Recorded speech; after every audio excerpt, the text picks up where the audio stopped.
너니까 말하는 거야. 다음 달이면 꼭 갚을게. 친한 친구가 그렇게 말했습니다. 어려울 때 곁을 지켜줬고 가족보다 더 자주 얼굴을 봤던 사이였죠. 그날도 목소리는 조심스러웠지만 말끝엔 믿음이 묻어 있었습니다. 그래서 저는 망설임 끝에 그 친구에게 돈을 빌려주었습니다. 그렇게 시작된 돈 거래. 한 달이 지났고 두 달이 흘렀습니다. 그 친구는 점점 연락이 뜸해졌습니다. 전화는 받지 않고 문자에도 답이 없습니다. 처음엔 바쁜 줄 알았습니다. 그런데 우연히 SNS에서 그 친구가 여행을 간 사진을 보게 됐습니다. 그 순간 마음속 무언가가 툭 하고 무너졌습니다. 혹시 여러분도 이런 경험 있으셨나요? 왜 가까웠던 사람이 돈 앞에서는 딴 사람이 되는 걸까요? 돈이라는 건 사람의 본심을 보여주는 시험지 같습니다. 말로는 평생을 함께 하자던 사람이 돈 한 번에 달라지는 걸 보면 마음이 참 씁쓸하죠. 그리고 우리는 그 순간 관계의 진짜 민낯을 보게 됩니다. 사람은 누구나 돈 앞에서 시험을 받습니다. 빌려주는 사람도, 빌리는 사람도. 하지만 더 중요한 건 빌려주기 전입니다. 그 사람이 돈을 다루는 태도, 말의 무게, 작은 약속을 어떻게 지키는지를 보면 이미 그가 어떤 사람인지 드러납니다. 그래서 오늘은 이런 이야기를 나눠보려 합니다. 돈을 빌려주기 전에 꼭 확인해야 할 5가지 신호. 과연 어떤 것들일까요? 이 신호들만 잘 살핀다면 불필요한 후회는 줄이고 오히려 소중한 관계를 지킬 수도 있습니다. 지금부터 함께 살펴봅니다. 하버드 대학의 심리학자 마이클 노턴은 흥미로운 실험을 한 적이 있습니다. 사람들에게 돈을 주고 그걸 자기 자신을 위해 쓰는 그룹과 다른 사람을 위해 쓰는 그룹으로 나눴습니다. 그 결과는 놀라웠습니다. 다른 사람을 위해 돈을 쓴 사람들은 대부분 기분이 좋아졌고 만족감도 높았습니다. 반면 자기 자신을 위해 쓴 사람들은 기쁨이 오래가지 않았습니다. 이 실험은 한 가지 사실을 보여줍니다. 돈 자체가 문제가 아니라 그 돈을 대하는 태도가 사람의 마음을 드러낸다는 점입니다. 누군가는 돈을 기회로 여기고 누군가는 무기로 씁니다. 그리고 또 누군가는 사람과의 관계를 지탱하는 줄로 여깁니다. 그런데요, 참 이상합니다. 돈 앞에서 사람이 변한다고 느낄 때 사실은 그 사람이 변한 게 아닐지도 모릅니다. 이미 마음속에 있었던 욕심이나 성향이 단지 돈이라는 기회를 만나 드러났을 뿐이죠. 마치 물감이 섞여 있던 물에 하얀 종이를 담그는 순간 색이 퍼지듯 말입니다. 현실에서도 우리는 그런 장면을 자주 봅니다. 어릴 때부터 친하게 지내던 친구, 직장 생활 내내 함께 고생한 동료, 가족보다 더 자주 연락했던 지인. 그런 사람들이 딱 돈이라는 문제가 걸리면 갑자기 이상해지기 시작합니다. 처음에는 부탁해 라고 말합니다. 그리고 어느 순간 왜 못 빌려줘? 라는 말로 바뀝니다. 결국 너도 별 수 없구나 라는 식으로 관계에 금이 가죠. 그 사람을 탓하고 싶다가도 한편으론 스스로를 자책하게 됩니다. 내가 그 사람을 너무 믿은 걸까? 내가 너무 감정적으로 돈을 줬나? 이런 감정은 단순한 후회가 아닙니다. 관계에 상처를 입었기 때문입니다. 심리학자 브렌트 로버츠는 인간의 성격은 기본적으로 안정적이지만 중요한 삶의 사건이 생길 때 갑자기 변할 수 있다고 말합니다. 그 중요한 사건 중 하나가 바로 돈 문제입니다. 가족 간에도 돈으로 갈라서는 경우가 많습니다. 상속 문제, 병원비 분담, 자녀 결혼 자금, 부모 봉양 다 서로를 믿고 있던 사람들이었지만 돈이 오가는 순간 서로를 의심하게 됩니다. 그동안 쌓아온 신뢰가 무너지고 서로의 마음이 멀어집니다. 왜 그럴까요? 경제학자 리처드 세일러는 인간은 합리적인 존재가 아니라 상황에 따라 감정적으로 반응하는 존재라고 말했습니다. 돈이라는 건 그 감정을 가장 쉽게 자극하는 물질입니다. 보상, 결핍, 불안, 질투, 비교, 열등감 이 모든 감정들이 돈 앞에서 한꺼번에 쏟아져 나옵니다. 그렇기 때문에 돈 문제는 단순한 금전의 문제가 아니라 인간의 진심과 심리를 동시에 시험하는 과제입니다. 특히 빌려달라는 말에는 그 사람의 가치관, 신뢰관계, 책임감이 모두 녹아 있습니다. 예를 들어 볼까요? 어떤 사람은 돈을 빌릴 때 자신의 상황을 솔직히 말하고 언제 어떻게 갚을지 구체적으로 설명합니다. 그리고 갚을 날짜가 되면 스스로 연락을 하죠. 이런 사람은 기본적으로 책임감이 있습니다. 반면 어떤 사람은 잠깐만 좀 빌려줘. 다음 달 되면 알아서 줄게라며 애매하게 말합니다. 명확한 계획도 없고 책임지려는 자세도 없습니다. 이런 경우는 매우 조심해야 합니다. 이 사람의 진짜 목적은 빌리는 것이 아니라 얻는 것일 수 있기 때문입니다. 여기서 우리가 꼭 기억해야 할 심리학 개념이 있습니다. 바로 인지적 부조화입니다. 사람은 자기 행동과 생각이 충돌할 때 그 불편함을 줄이기 위해 생각을 왜곡하거나 합리화하는 경향이 있습니다. 예를 들어, 돈을 갚지 못한 사람이 어차피 친구잖아라고 스스로를 설득하며 미안한 마음 대신 당당한 태도를 보이는 경우가 바로 그겁니다.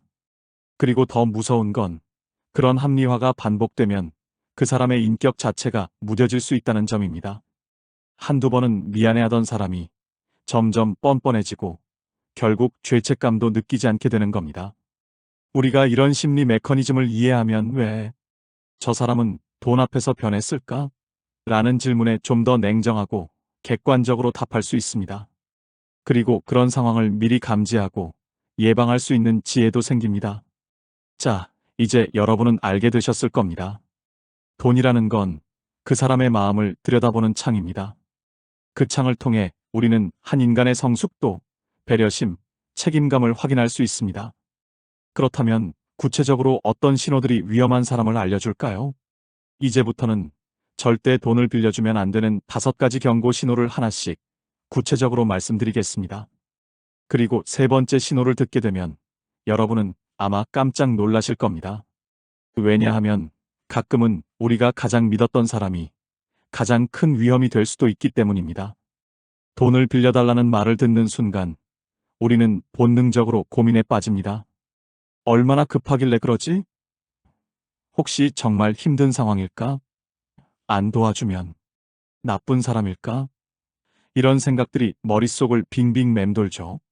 그런데 그런 고민을 하기 전에 이 5가지 신호부터 확인하셔야 합니다. 첫째, 정확한 금액과 구체적인 상환 계획을 말하지 않는 사람입니다. 이건 정말 중요한 신호입니다. 예를 들어, 조금만 도와줘라고 말하는 사람은 대부분 그 조금이 얼마인지도 모릅니다. 말은 잠깐이라는데 그 잠깐이 며칠인지 몇 주인지 설명하지 않습니다.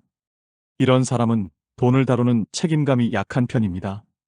사람이 돈을 빌리는 입장이라면 최소한 얼마가 필요한지, 언제까지 갚을 수 있는지를 명확히 해야 합니다. 그게 어려운 상황이라면 차라리 도움 요청이지 금전 거래가 아니죠. 그러니 이런 사람에게는 꼭 물어보세요. 얼마가 필요하고 언제 갚을 수 있나요? 이 질문에 대답을 흐리거나 회피한다면 바로 경고등이 켜진 겁니다. 둘째, 과거에 돈 문제로 갈등이 있었던 이력이 있는 사람입니다. 우리는 종종 이런 말을 듣습니다. 그때는 정말 예외적인 상황이었어. 다시는 그런 일 없을 거야. 하지만 여러분, 돈 문제에서 한 번의 실수는 대체로 습관의 단서입니다. 한두 번 약속을 지키지 못한 사람은 다음에도 그럴 가능성이 높습니다. 그 사람의 과거 행동은 미래 행동의 가장 정확한 예측 자료입니다. 직접 겪은 일이 아니더라도 주변 지인들의 이야기를 들어보세요. 저 친구, 전에도 돈 빌리고 못 갚은 적 있었어라는 말이 들린다면 반드시 멈추셔야 합니다. 사람은 쉽게 바뀌지 않습니다. 특히 돈과 관련된 책임감은 더더욱 그렇습니다. 셋째, 관계를 무기로 사용하는 사람입니다. 너랑 나 사이에 그 정도도 안 돼? 우리 사이에 뭘 그렇게 계산적으로 구니? 이런 말을 하는 사람, 가장 조심해야 합니다. 여러분, 정작 건강한 관계는요, 계산적이지 않아도 서로 배려와 책임이 자연스럽게 오가는 관계입니다. 오히려 그런 말을 꺼내는 사람은 관계를 자기 이익을 위한 도구로 보고 있을 수 있습니다. 만약 꼭 돈을 빌려야 하는 입장이라면 오히려 내가 너무 부담 주는 건 아닌지 미안해라는 식의 조심스러운 태도가 있어야 하죠. 관계를 무기로 휘두르는 사람은 나중에 갚지 못했을 때도 그깟 돈 때문에 왜 그러냐는 식으로 역정을 낼 수 있습니다. 여기서 질문 하나 드릴게요. 돈을 갚지 못한 사람이 화를 낸다면 그게 정상적인 관계일까요? 넷째, 그 사람의 소비 습관에 이상이 있는 경우입니다. 사람은 돈이 생기면 본성이 드러납니다. 평소에 검소하게 살고 아껴 쓰던 사람이라면 어느 정도 믿을 수 있습니다.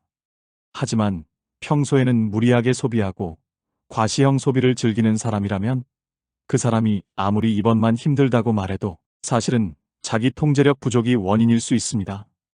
여행을 자주 다니고 고가의 소비를 즐기면서도 막상 급하다고 돈을 빌리려는 사람 생각보다 많습니다. 이런 사람은 돈이 부족해서가 아니라 돈을 다루는 방식에 문제가 있는 경우가 대부분입니다. 그런 경우라면 아무리 도와줘도 근본적인 해결이 되지 않습니다. 다섯째, 빌린 뒤 그 태도가 변하는 사람입니다. 이건 빌려준 이후에 확인되는 신호이긴 하지만 사전에 징후를 감지할 수 있습니다. 예를 들어 돈을 빌리기 전에는 하루에 몇 번씩 연락을 하던 사람이 돈을 받은 이후 갑자기 조용해집니다. 혹은 갚을 날짜가 다가오는데 먼저 언급하지 않고 피하는 기색이 보입니다. 이런 사람은 책임감보다 자기 불편함 회피를 우선합니다. 이때 꼭 기억하세요. 미안한 마음보다 모면하려는 태도가 강한 사람은 갚을 생각이 약한 사람입니다. 만약 과거에도 그 사람이 중요한 약속을 잘 지키지 않았다면 이런 모습은 충분히 예측 가능한 행동입니다. 여기서 한 가지 더 중요한 조언을 드리겠습니다. 돈을 빌려주기 전에 그 사람이 당신을 어떻게 대하는 사람인지도 꼭 보세요. 항상 받기만 하는 사람, 당신의 친절을 당연하게 여기는 사람이라면 그 사람이 돈을 갚을 책임감을 가질 가능성은 더 낮습니다. 혹시라도 내가 이걸 거절하면 관계가 끝나진 않을까? 걱정되시나요? 그렇다면 질문을 바꿔보세요. 이걸 거절했다고 끝나는 관계라면 그건 원래부터 진짜 관계였을까요? 가끔은 우리가 너무 믿었던 사람, 너무 가까운 사람이 우리에게 가장 큰 상처를 줄 수도 있습니다. 그리고 대부분 그 시작은 돈입니다. 그러니 이 5가지 신호를 꼭 기억하세요. 그리고 이 신호가 한 가지라도 보인다면 그 사람을 위해서라도 그리고 나 자신을 위해서라도 거절하는 것이 진짜 배려일 수 있습니다. 정리하겠습니다. 사람은 돈 앞에서 변하지 않습니다. 그저 감춰져 있던 본 모습이 드러날 뿐입니다. 우리가 상처받지 않기 위해서 그리고 인간관계를 건강하게 지키기 위해서는 빌려주기 전의 신호를 반드시 체크해야 합니다. 기억하세요. 하지 말아야 할 것은 대충 듣고 감정적으로 판단하는 것입니다. 해야 할 것은 그 사람의 말과 태도, 과거 행동을 차분히 살피는 것입니다. 다시 말씀드리면, 첫째, 얼마가 필요한지와 어떻게 갚을지를 말하지 않는 사람은 조심해야 합니다. 둘째, 과거 돈 문제로 갈등을 겪었던 사람은 반복할 확률이 높습니다. 셋째, 관계를 무기로 협박하는 사람은 돈뿐 아니라 마음까지 빼앗아 갑니다. 넷째, 소비 습관이 통제되지 않는 사람은 결핍보다 습관이 문제입니다. 다섯째, 빌린 뒤 태도가 달라지는 사람은 책임감보다 회피 심리가 강한 사람입니다. 이 5가지 신호 중 하나라도 해당된다면 그 사람은 지금 도움이 필요한 사람이 아니라 자신의 무책임을 당신에게 떠넘기려는 사람일 수 있습니다. 진짜 관계는 거절 한 번에 무너지지 않습니다. 오히려 건강한 관계는 서로의 책임을 지키며 더 단단해집니다. 그러니 빌려주기 전에 꼭 한 번 더 점검하세요. 그리고 나 자신에게 이렇게 물어보세요. 지금 나는 이 사람의 감정이 아닌 행동을 믿고 있는가? 이제 당신에게 묻고 싶습니다. 오늘 당신은 누구에게 믿음을 주고 계신가요? 그리고 그 사람은 그 믿음을 지킬 만한 태도를 갖춘 사람인가요? 믿는다는 건 단순히 기대하는 게 아닙니다. 믿는다는 건 그 사람이 보여준 시간, 행동, 책임의 무게를 함께 기억하는 것입니다. 우리는 너무 자주 좋았던 기억만 보고 사람을 판단합니다. 하지만 그 기억은 감정일 뿐이고 현실을 책임지지는 못합니다. 그래서 오늘 제안드립니다. 오늘 단 한 번 누군가의 돈 요청을 받기 전에 이 5가지 신호를 스스로 되새겨보세요. 그리고 지금 생각나는 혹시나 싶은 사람이 있다면 그와의 관계를 객관적으로 점검해보세요. 이건 단순히 돈을 지키기 위한 일이 아닙니다. 당신의 마음, 신뢰 그리고 인간관계를 지켜내기 위한 최소한의 자존감입니다. 혹시 오늘 이야기를 들으며, 아, 나도 이런 실수 있었는데 하고 떠오르는 사람이 있으셨나요? 괜찮습니다. 누구나 한 번쯤은 겪습니다. 중요한 건 다음엔 같은 실수를 반복하지 않는 것입니다. 여러분의 이야기도 듣고 싶습니다. 혹시 돈 때문에 상처받은 경험이 있으셨다면 댓글로 나눠주세요. 그 이야기가 또 다른 누군가에게는 큰 도움이 될 수 있습니다. 그리고 오늘 이야기가 조금이라도 도움이 되셨다면 여러분 곁에 있는 소중한 사람들과 함께 공유해 주세요. 구독과 좋아요는 저에게 큰 응원이 됩니다. 여러분 한 분 한 분의 공감과 지지가 더 좋은 이야기를 전하는 힘이 됩니다. 오늘도 여러분이 지혜롭게 관계를 지키고 따뜻하게 마음을 나눌 수 있는 하루가 되길 바랍니다. 감사합니다.